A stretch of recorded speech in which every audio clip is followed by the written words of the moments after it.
Welcome to episode 15 of the Black to Business podcast. I'm your host, Monique T. Marshall, and I want to give a special shout out on this second week of Black History Month to all the HBCUs, historically Black colleges and universities, for continuously producing Black excellence, but also Black excellence in the entrepreneurial space. So just to name a few: Spelman College, Hampton University, Xavier, FAMU, Tuskegee, North Carolina A&T, Kathleen University, Albany State, Fisk, Dillard, Clark, Atlanta, Jackson State, and last but not least, my own alma mater, Howard University. So we often see debates about PWIs versus HBCUs, blah, blah, blah. And you might get a few of, the administrative building is horrible, budget cuts, etc. But when you hear from a person who went to an HBCU, the way that they describe their experience, most would say that despite all of those things, they wouldn't change it for the world. So for me personally, coming from a small town of Osceola, Georgia, and always knowing I wanted to be a business owner, Howard University instilled and solidified a lot of things for me. So to be surrounded by different types of Black people, the brotherhood and the sisterhood, but most importantly, surrounded by people who were hustling to make a difference in their communities. It was kind of odd if you weren't working on something or doing something in addition to your schoolwork. You were always identifying problems and making a way to solve these problems. So naturally for me, being passionate about entrepreneurship and the Black community, Black to Business was born. It was just a great experience, from the homecomings to the games to the on-campus events. It was always a good time. And I'm sure that no matter how much fun you were having, some of you went through, I know at least I did, on Sundays. Did you go to church? Or, oh my God, you should have been at church today. So today's guest, Reverend Nicholas Richards, is keeping you connected to God at all times with his platform, Roho. Roho is the largest online community of Black Christians with archives and videos of the sermons of Black ministers. The site uses analytics and compiles data on how, when, and why users viewed their sermons. This is another special episode because, one, Nicholas is a graduate of Morehouse College, another prestigious HBCU continuously producing Black excellence, and two, he's been able to merge tech and the church, which is amazing. During this episode, we talked about how Nicholas was able to bridge tech and African-American Christianity. And I think it's important to note that if you have an idea, you have to make sure that it's more than you who want that idea. So this episode is for anyone, regardless of if you go to church or not, if you believe in Christianity or not, because we dive deep into leveraging your network in business and how Nicholas was able to be successful by doing so. We also dive into the impact of HBCUs on entrepreneurship, because entrepreneurship is so essential to the Black community. Things that stuck out is the fact that you're essentially in entrepreneurship eating what you kill. So it's important for you to have that hunter's mentality when going after your goals and your visions for your business. And that the fact that when there's a decline in Black-owned businesses, there are usually social issues within our community. So I see it all the time that while we're banging on the doors of corporate America, we also have to bang on the doors of entrepreneurship. So this episode was so good because I learned so much how to deal with your network, how to balance entrepreneurship. And Nicholas also dives into how he was able to make that leap into entrepreneurship full time. So I'm not going to give too much away, but you should definitely stay tuned and let's dive into it. Well, Nicholas, thank you so much for joining me on today. I am so excited about today's episode. Thank you so much for having me, Monique. Really appreciate it, and glad to be here. Of course. So, Nicholas, you have to tell, for the people who don't know you, my listeners who don't yet know you, a little bit about your story and how you got where you are today, and what is it that you do in your business? Cool. So, my name is Nicholas Richards. I am born in Jamaica. Jamaica, West Indies, that is. Grew up in the Bronx, New York, and I'm a minister by training, and served at a church in New York for a very long time. And about 2 years ago, I went out on my own and started a company called Roho. And Roho is a mobile website that allows people to get on-demand religious content every single day of the week, all times a day. Love it. I love what you're doing there. When I saw it, I was like, I love it. Sometimes we miss those sermons, and what you're doing is great. So it's like, go and catch it. So what was the reasoning behind starting Roho? So it was interesting. Like I said, was working in a church. The church was called Abyssinian Baptist Church in Harlem, and things were going well. I was there for like 8 years. And one night I was kind of just having like a difficult season, right? So I was kind of going through some stuff in my personal life, and I went on YouTube to watch a sermon. And in the middle of the sermon, a Jack Daniels commercial comes up. And I was just like blown away because I'm like, well, how in the world do they have liquor commercials and sermons? It just didn't make any sense. Right. And I was like, there has to be a better way to do this, right? Like when I'm going to watch a sermon, right, I like need to be like encouraged and inspired. The mood needs to be right and all this stuff. And it just wasn't. And it was a really bad experience. And I was like, let me try to like make a website that just does this better. So I literally, over the course of a weekend, me and one of my best friends got together, made a really basic website, put some of my own sermons up there, and just sent it out to some friends and just had them kind of play around with it. And that was literally the start of Roho. Wow. So I like what you've been able to do, and it definitely has grown, digitizing the church, and also, taking it into an entrepreneurial aspect. For you, why did you think it was important to go into that avenue of entrepreneurship? Because there is so much surrounding, church and business. I definitely didn't start out to start a business. I was still working my job at the church, kind of still going every single day, going to my office and doing that. And I was like just playing around. So I built this basic website and I began to send it out to my friends. And all of a sudden, it was like, okay, 100 people were using it. Then 1,000 people was using it. And I was like, wait, maybe there's like something here. Right. So after a while, it kind of like took on a life of its own. And it became one of these things where it was like, okay, I could make something out of this, but I can't do that and the church at the same time. Right. And so I felt like, well, you know what? Like, I love the church. And the church is not really going to go anywhere. Right. It will be here if I take a break from it and try this thing. And I didn't really like start out to be an entrepreneur and a businessman, or not. I really didn't do that. I really was just building something to solve a problem that I had. And then I realized other people had the same problem.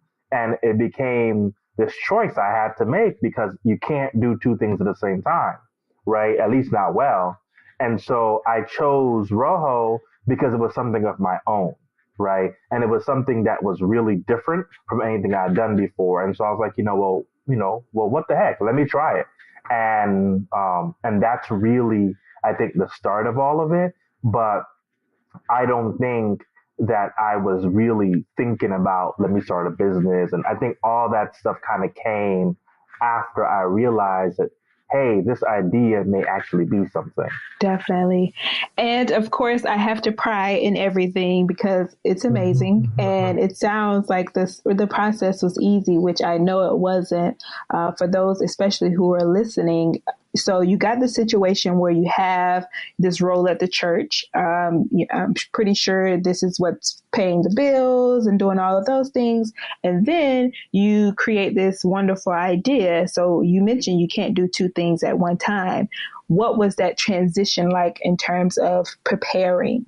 That was really difficult. So the time between kind of resigning from the church and then like Roho being up and running was a really difficult time because, I was used to a steady check twice a month and I'd been doing it for 8 years. So I had built a life, right, on that type of consistency.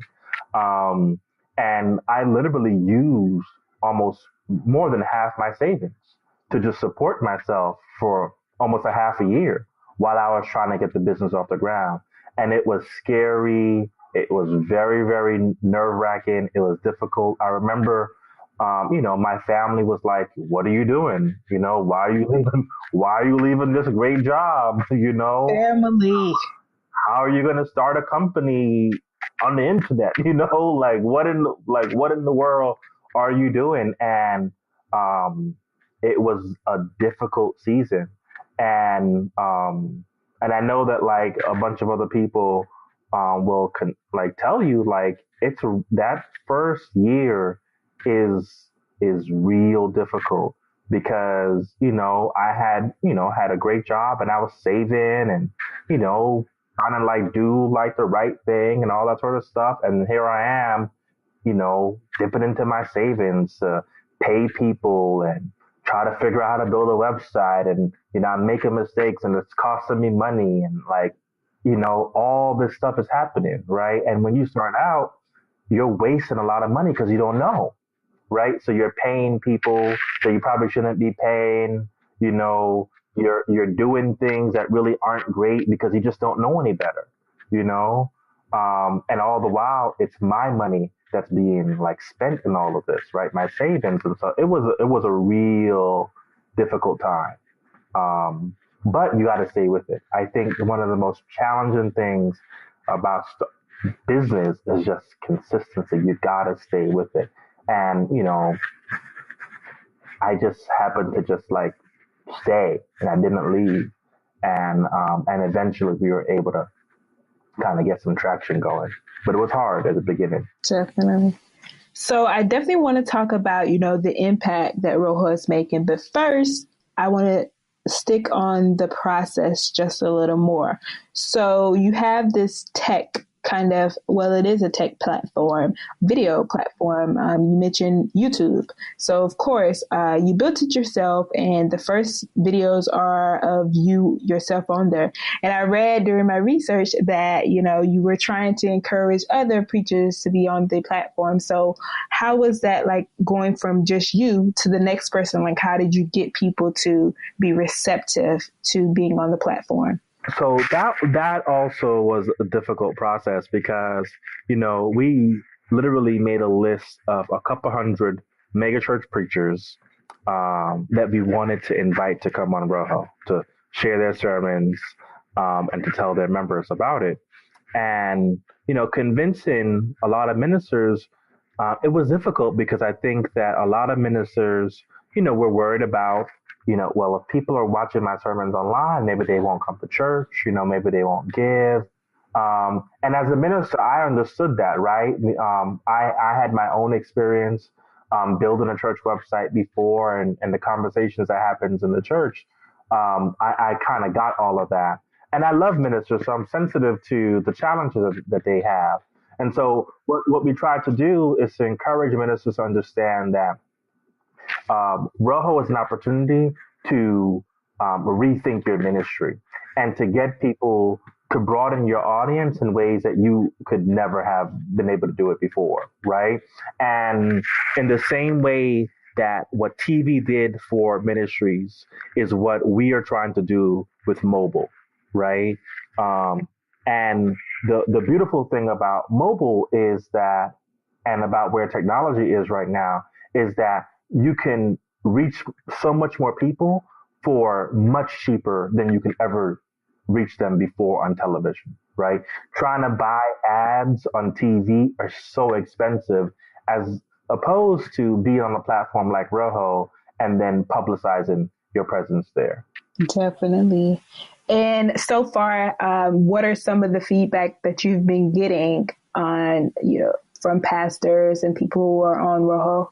I think pastors love Roho, right? Pastors now see Roho as an extension of their ministry, right? Like we have, a couple million Roho users, and we'll get testimonials sent to us all the time, like, "Oh, my pastor told me about Roho," or "I was at a church and the minister mentioned that he was on Roho," right? Wow. So it's so crazy how initially, it was us asking ministers to be on Roho, and now every single day we get emails from ministers saying, "Hey, how can I get down? How can I put my sermons on Roho?" Every single day we get those emails. Definitely. And so you've grown this amazing platform, and me doing my research, I see you everywhere, like the New York Times, like of all of these big platforms. So what was it like spreading the word about Roho for you? Um, Once again, that was really something that we kind of like was really intentional about doing from the onset. That when you're trying to build a company, and this, right? Like getting press and publicity is huge, right? And it's like invaluable. And so I literally told everybody I knew, right? The one thing I really learned about business is that you can't be shy, right? You're gonna have to ask every single person for everything, you know, and that's just what it is. And so there were some people I knew who were journalists and writers. I would beg them, hey, can you hook me up with somebody to get me in the paper? Can you talk to somebody for me? Like, Right. I asked everybody. It did not just happen, right? I think like that's like a big fib that's being told, right? Like, if you just work real hard, you'll make it in the New York Times. Nah, right? You got to like really work, and like you got to like ask people for help and like pull in favors and all that sort of stuff. And so that's what we did. Definitely. And you are a graduate of Morehouse, correct? Yeah, I went to Morehouse. Definitely. How do you feel like that has helped you? So off topic, but how has Morehouse impacted you? Do you feel like from where you are today? I think it's really on topic. What Morehouse helped me understand a couple of things. Morehouse helped me understand that there's a lot of diversity in Black people, that Black people are not all alike. There's a lot of diversity, that there's a lot of wealth in Black people. Going to a school like Morehouse where you see generations of men who've sent their families and their children to that school and they've gone on to do so well, right? That you realize that there's just so much wealth and prosperity within Black people. And I think that appreciating the diversity and wealth of Black people, it's helped me to like love Black people. Like a lot of times, people will be like, well, the platform isn't diverse enough. And I'm like, no, it's hecka diverse, Right. right? And you need to get um, um, like other content, not just Black content. And the thing is, we're open to all forms of content, but this is a platform that is focused on Black people, right? And it's okay. And that is just because we're focused on Black people doesn't mean that we're against anyone else, right? We want everybody, right?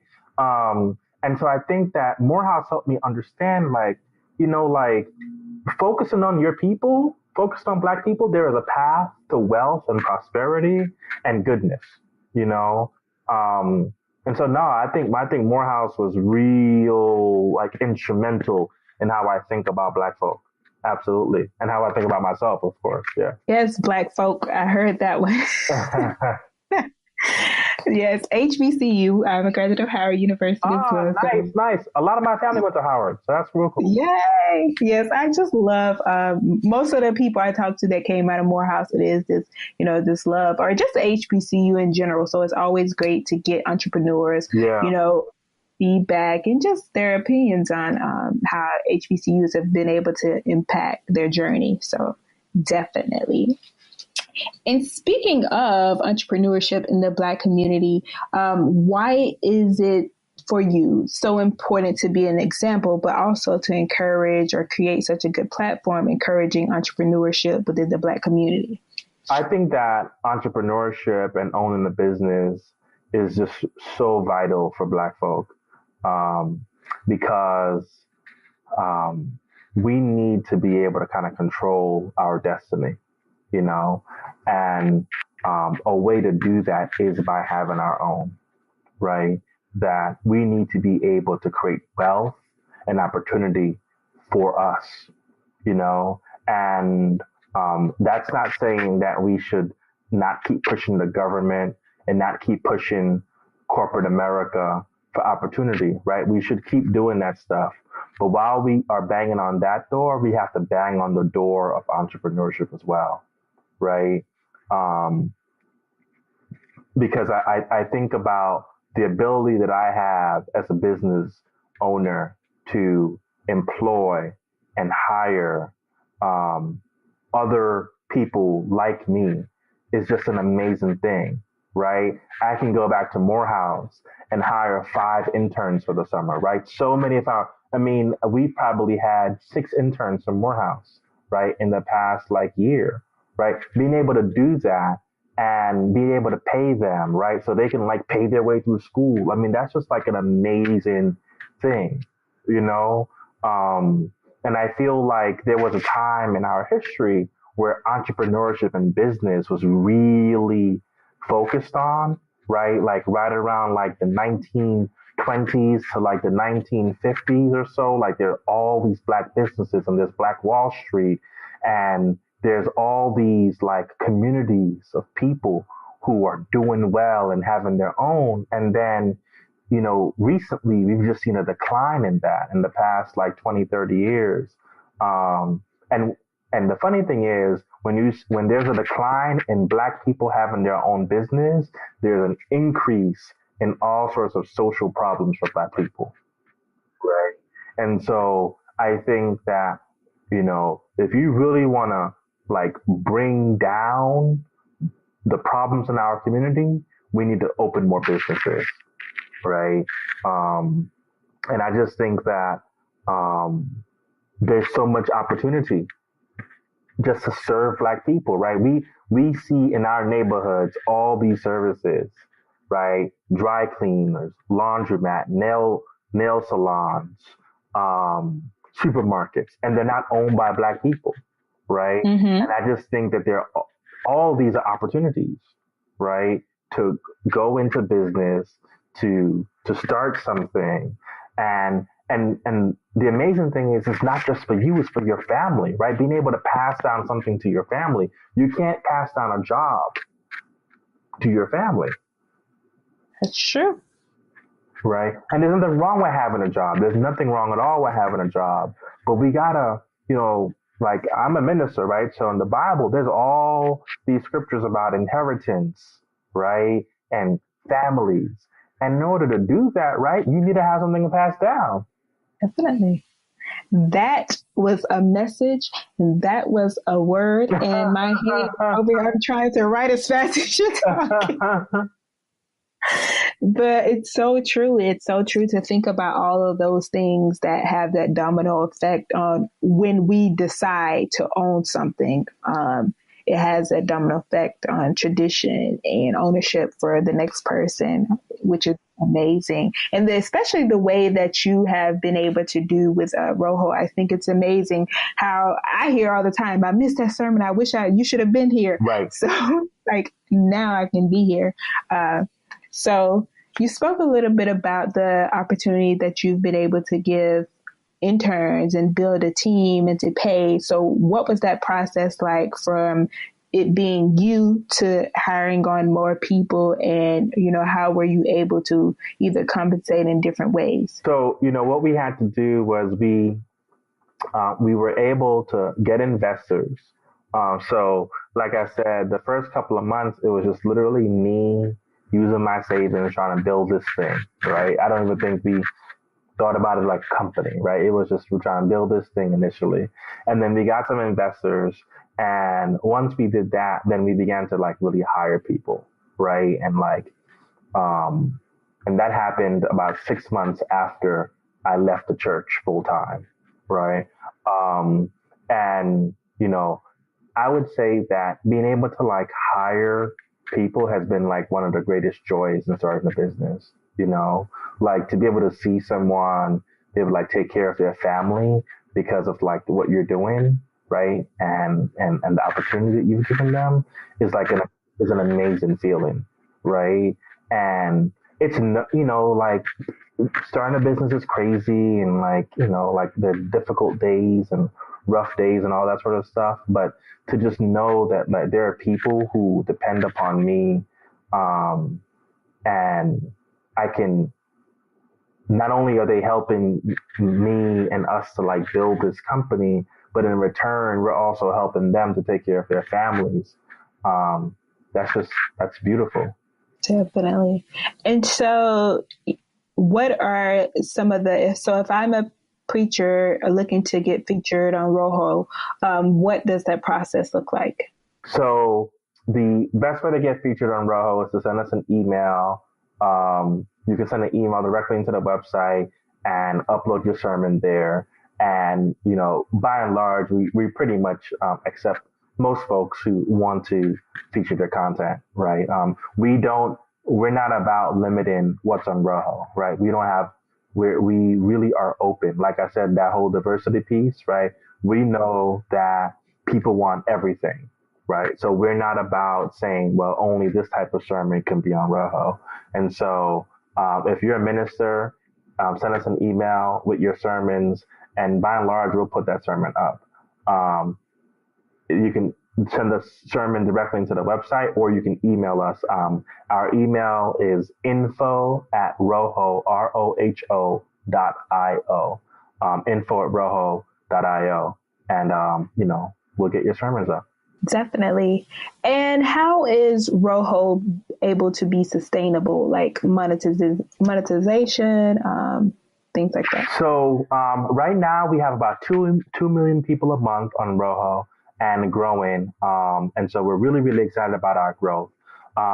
And we have a couple of things, the way that we think about monetization. One is from paid users, like premium subscribers. And so we have started that a couple months ago, and that's kind of grown really, really well. And then the other is from advertisers, right? So there are a bunch of ministers and churches and companies who want to be able to advertise to our users. And so we offer them the opportunity to do so. So advertising and then paid users is a big thing for us in terms of monetization. And also, how has the reception been from the community in terms of, Roho and people's thoughts? If you could also speak about like what situation that was an experience that wasn't so great. The communities, I guess, that's like a large thing. I'm not really sure what that means, but I think a lot of people have been really receptive. I go to a lot of different cities, talking to ministers, and I'll talk to users, and they seem really, really happy about what we're doing. Right, Roho is really a service, right, and it's a place for you to get a sermon, get inspiration, get a devotional all day long. Right, that's literally all we are building, and as you use the website, as you use the email, we learn about you, right, and send you better content, right? That's what we do, and I think that a lot of people have been blessed by that and appreciate the fact that we're around, and that we're really kind of filling a need for them, right? We have a lot of people who are at work all day long, right? And work can be crazy, right? And you're just looking for like that quick word, a quick inspiration, and just like a jolt to kind of get you through your day. And Roho is that jolt, right? Roho is like church away from church. And there have been times where people have had a challenge with the fact that we really allow a lot of different perspectives to be on Roho, right? So when you ask about like some difficult moments we've had with the community, there have been some folk who have been like, hey, like, only this particular perspective about God and the Bible is right, right? And we don't believe that, right? Roho does not believe that this is the only way to think about something, right? We believe that there are many opinions, and we are a place for those opinions, those interpretations to exist, right? That's what we believe. And we trust and we love our users enough that we want our users to choose what they want to listen to, right? We don't want to choose what they want to listen to. It's a service. You're there for them. Yes. Love it. So what's a typical day like for you? So for me, I think a typical day, a lot of the times I'm really kind of just like making sure our like larger team is on track, right? So we have some overall monthly kind of quarterly goals that we're trying to reach, and so a lot of my days kind of just making sure like we're like on track regarding those goals. Another part of my day is around thinking about partnerships, whether that's like new preachers we want to bring on board or ways to grow our base by working with other companies. Um, a lot of my days also thinking about partnerships as well. Um, and talking to users, right? I think between those three things, so I try to talk to a couple users every single day just to get a sense of like what they're thinking, what they want, because it's one thing to kind of look at the data and like the charts and stuff like that, but it's something else to kind of just sit down and talk to users. So every day I'm pretty much talking to users. So if I'm not like trying to figure out like a partnership or, see how the team is doing, I'm talking to users. Okay, amazing. And what are some of the things that we can expect in the future from Roho? So our goal this year is to really just super serve our community, right? We want to um, give the best experience possible to the group of people who are on Roho. And so a big part of that is personalization. We want to be able to recommend sermons and inspirational and spiritual content based on the particular needs that you have, right? So if you're going through a relationship issue, we want to know about that and then send you content based on relationships, right? We don't want to send you content based on finance and deliverance, right? We want to really focus in on helping you achieve the goals that you have. And so our main focus this year is around personalization. Love it. And I did want to ask now, being a sort of social platform in some ways, sharing platform, what role do you think that social media has played in your business? So social media is big for us. And it's something that I think is big for every single company, quite frankly, right? Um, a lot of our users are on Instagram and Twitter and Facebook, and so we have to be there too, right? So social media, particularly Facebook and Instagram, are distribution platforms. So you'll see, that we have a pretty robust following on Facebook. I think almost like 1 million folk, and um, we are posting content, posting sermons, having conversations. Social's big, you know. It's difficult to think about building a business nowadays without social being a part of it. Yes, I agree. And what advice, Nicholas, would you have for someone who is contemplating on, whether to actually start with that idea that they have, and also if it's a matter of taking the leap, like, what advice would you have for someone who is in that position? So I would think about a couple of things if you're thinking about starting a business. Um, the first is, if you have a day job, don't just like quit your day job to start a business. I think that you need to figure out how do you do both for a while, right? Because when I say talking to users, I'm not talking to users just because I like being on the phone, right? I'm talking to users every day because I'm really trying to understand, are we like doing the best we can for the group of people who use the service, right? And so I think that if you have an idea for something, you have to make sure that it's more than you who wants to use that idea, right? You have to make sure there's actually a market for that idea. And I think that you can stay at your day job and try to figure out if there's a market for your idea for a while, right? And so I would really focus in on making sure that before you take that leap, you have done some research, right? Not in books, right? not in a library. You have to do human research, talking to people, having them try it out and test it to figure out, is there a market? And then after there's a market, the question is, will people pay? Right? And so, can you actually make money from this idea? And so, I think that those are two really important questions that you have to ask and answer before you take the leap, right? And I think that when you have asked and answered those questions, then it's about preparing yourself, right, for this leap. Like I said, I had no idea that it would take me 6 months from leaving Abyssinian to getting investors. So I had to live on savings for 6 months. Now, the blessing was that I had some savings to live on, but I probably should have thought a little bit more about, like, okay, how long am I giving myself? All this sort of stuff, right? Um, and I think that what I would do in hindsight is I would have a little bit more of a plan for what was going to happen once I quit. And I don't think that I had a real plan, right?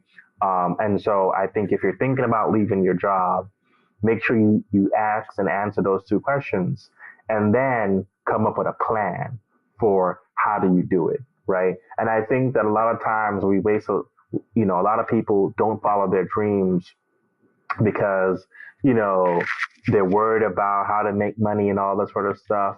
But, you realize that you really can live on a lot less than what you are living on, right? But you got to, like, really plan it.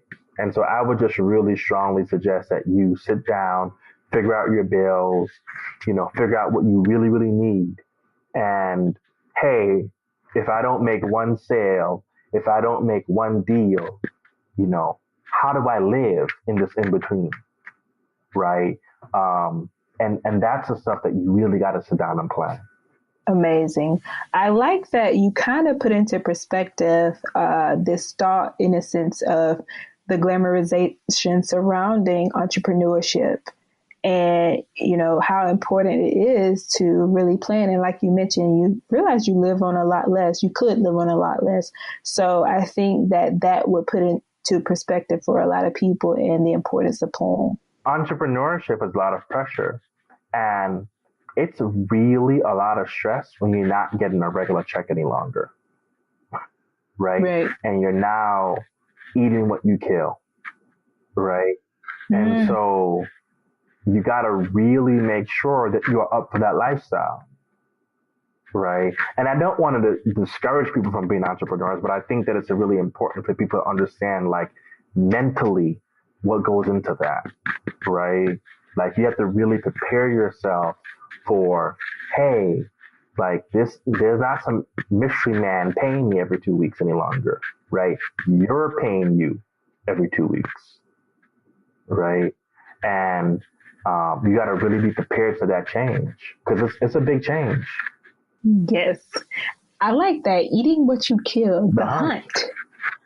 Entrepreneurship is the hunt. Yes. And what I did want to ask was, for you, what has been the most challenging, but also the most rewarding thing about, this journey for you? The most challenging part of the journey is how lonely it is, right? It is starting a business, even if it's successful, is lonely because it's on you, right? It is ultimately on you to make this business work. Now, I think that if you grow it, and you have a lot of staff members and, then some of the pressure, it's taken off a little bit. But you're still the head. And that's a lonely thing. And it's hard to explain how lonely it is unless you've been in it, right? I think that you have to just prepare yourself. And here's the thing, you're never prepared for it. I remember Chris Rock said that having children is like this amazing job that you're really unqualified for. right? Um, Entrepreneurship, I think, is the same way, right? You're really a little unqualified for it, right? You don't have all the skills you need, and you never will, right? You're not going to learn how to be an entrepreneur in the in a book, right? You're going to learn how to be an entrepreneur by being an entrepreneur, right? Um, and so don't wait to have all your ducks in a row to do it. But it is a lonely journey. Um, Even if you're able to grow a really big staff, right, it's still going to be difficult. But one of the most rewarding things, um, I think two things. Knowing that I'm really like helping people get through their day is amazing, right? That even if I'm having a hard day at Roho and like things not going the way I want them to go, I'll like get an email from somebody who is saying, like I was going through this, but I found your sermon on Facebook and I wasn't going to click on it, but I'm so glad I did because it kind of helped me to just go on and encourage me, you know. Like getting those messages, every week or so are just is just like really, really touching to me to know that like you're really like helping people. Um, and being able to also like employ other people is really like just amazing, you know, to like be able to see like if you the people that you employ, if they get sick, they can go to the doctor because they have health insurance, right? Because of you, like that's incredible, right? And so I think those two things are really amazing feelings in this journey. Yes. Give give the people health insurance, y'all. Right? Yeah, I think you have to nowadays, but yeah, you should. Yes. Okay. Well, that was amazing. I took away a lot. My page is Nice, full, nice. so writing these show notes is going to be fun. Nah, So thanks. Before we, wrap up, I do have some fire cool. questions for you. So my first one is, what advice would you give your 23-year-old self? Go into business sooner. Love it. Go into business sooner. And what's a recommended read? Jesus and the Disinherited by Howard Thurman. I love it. And words of wisdom that you swear by? You have everything you need. Like that. And your camera roll is full of selfies that would never make Facebook. That's funny.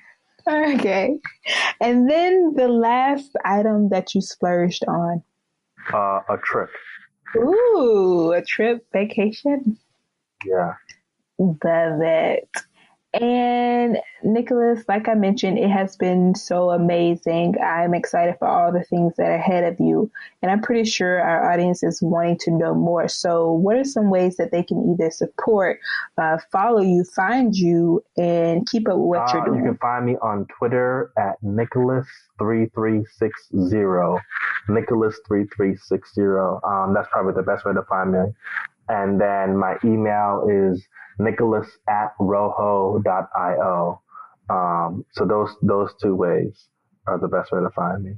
Amazing. And as always, you can find us everywhere at black2business.com, online, Twitter, Instagram, Black to Business. Email us, hello@black2business. And be sure to share your thoughts and rate and subscribe on this podcast episode so we can continue to have more amazing guests like Nicholas. So until next time.